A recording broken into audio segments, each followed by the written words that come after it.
Mdlpd, Friday, June 17th. The boy and the eagle were out bright and early the next morning. Gorgo hoped that he would get far up into Wndrfl that day. As luck would have it, he heard the boy remark to himself that in a country like the one through which they were now traveling, it must be impossible for people to live.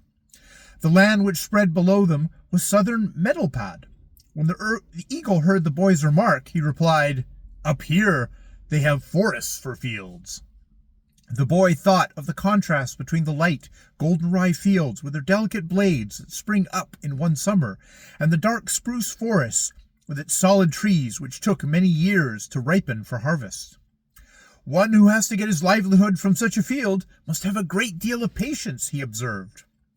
Nothing more was said until they came to a place where the forest had been cleared, and the ground was covered with stumps and lopped-off branches.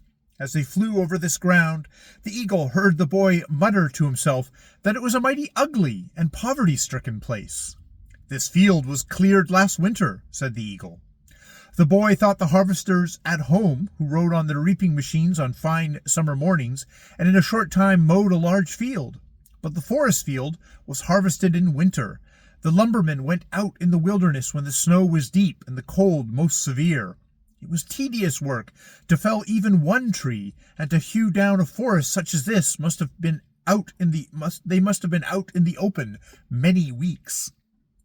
"They have to have been hardy men to mow a field of this kind," he said. When the eagle had taken 2 more wing strokes, they sighted a log cabin at the edge of the clearing. It had no windows and only 2 loose boards for a door. The roof had been covered with bark and twigs, but now it was gaping, and the boy could see that inside the cabin there were only a few big stones to serve as a fireplace and 2 board benches. When they were above the cabin, the eagle suspected that the boy was wondering who could have lived in such a wretched hut as that. "The reapers who mowed the forest field lived there," said the eagle. The boy remembered how the reapers in his home had returned from their day's work, cheerful and happy, and how best his mother had in the larder was always spread for them, while here, after the arduous work of the day, they must rest on hard benches in the cabin that was worse than an outhouse, and what they had to eat he could not imagine. "I wonder if there are any harvest festivals for these laborers," he questioned. A little farther on he saw below them a wretchedly bad road winding through the forest. It was narrow and zigzag, hilly and stony, and cut up in brooks in many places. As they flew over it, the eagle knew that the boy was wondering what was carted over a road like that. "Over this road the harvest was conveyed to the stack," the eagle said. The boy recalled what fun they had at home when the harvest wagons drawn by 2 sturdy horses carried the grain from the field. The man who drove sat proudly on top of the load. The horses danced and pricked up their ears, while the village children, who were allowed to climb upon the sheaves, sat there laughing and shrieking, half pleased, half frightened. But here the great logs were drawn up and down steep hills. Here the poor horses must be worked to their limit, and the drivers must often be in peril. "I'm afraid there's been very little cheer along this road," the boy observed. The eagle flew on with powerful wing strokes, and soon they came to a river bank covered with logs, chips, and bark.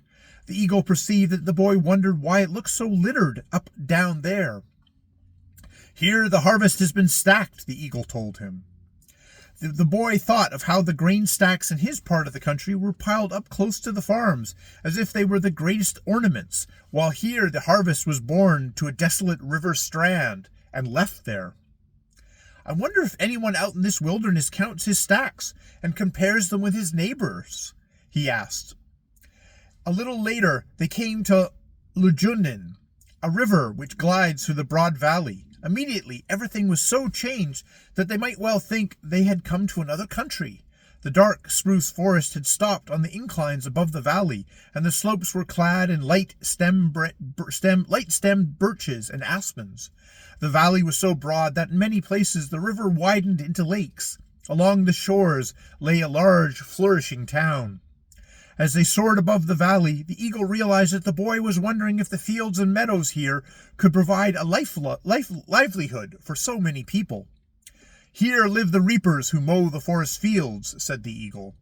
The boy was thinking of the lowly cabins and the hedged-in farm down in Skane when he exclaimed, "Why, here the peasants live in real manners. It looks as if they might be worth one's while to work in the forest." The eagle had intended to travel straight north, but when he had flown out over the river, he understood that the boy wondered who handled the timber after it was stacked on the river bank. The boy recollected how carefully they had been at home never to let a grain be wasted, while here were great rafts of logs floating down the river, uncared for. He could not believe that more than half the logs ever reached their destination. Many were floating in midstream, and for them all went smoothly. Others moved close to the shore, bumping against points of land, and some were left behind in the still waters of the creeks. On the lakes there were so many logs that they covered the entire surface of the water. These appeared to be lodged for an indefinite period. At the bridges they stuck. In the falls they were bunched. Then they were pyramided and broken in two. Afterwards in the rapids they were blocked by stones and massed into great heaps. "I wonder how long it takes for the logs to get to the mill," the boy said. The eagle continued his slow flight down the river Hlsnglnd. Over many places he paused in the air on outspread wings, that the boy might see how this kind of harvest work was done. Presently they came to a place where the loggers were at work. The eagle marked that the boy wondered what they were doing. "They are the ones who take care of all the belated harvest," the eagle said. The boy remembered the perfect ease with which his people at home had driven their grain to the mill. Here the men ran alongside the shores with long boat hooks, and with toil and effort urged the logs along. They waded out into the river and were soaked from top to toe. They jumped from stone to stone far out into the rapids, and they tramped on the rolling log heaps as calmly as though they were on flat ground. They were daring and resolute men. As I watch this, I'm reminded of the iron molders in the mining districts, who juggle with fire as if it were perfectly harmless, remarked the boy. These loggers play with water as if they were its masters. They seem to have subjugated it, so it dare not harm them.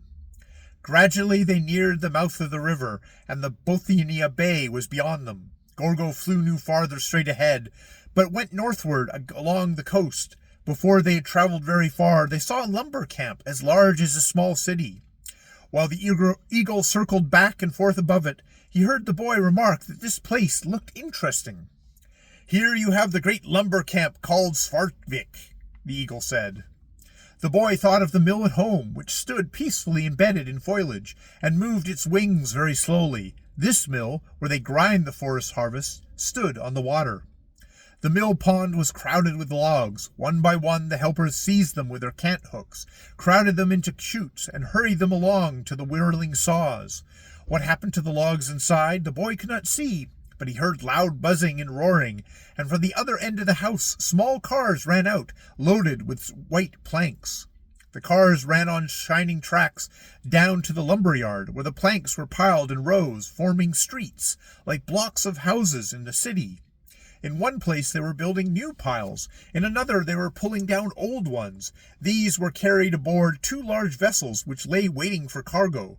The place was alive with workmen, and in the woods, back of the yard, they had their homes. "They'll soon manage to saw up all the forests in Mdlpd the way they work here," said the boy. The eagle moved his wings just a little, and carried the boy above another large camp, very much like the first, with the mill, yard, wharf, and the homes of the workmen. "This is called Kukkenborg," the eagle said. He flapped his wings slowly, flew past two big lumber camps, and approached a large city. When the eagle heard the boy ask the name of it, he cried, "This is Hlsnglnd, the manor of the lumber districts."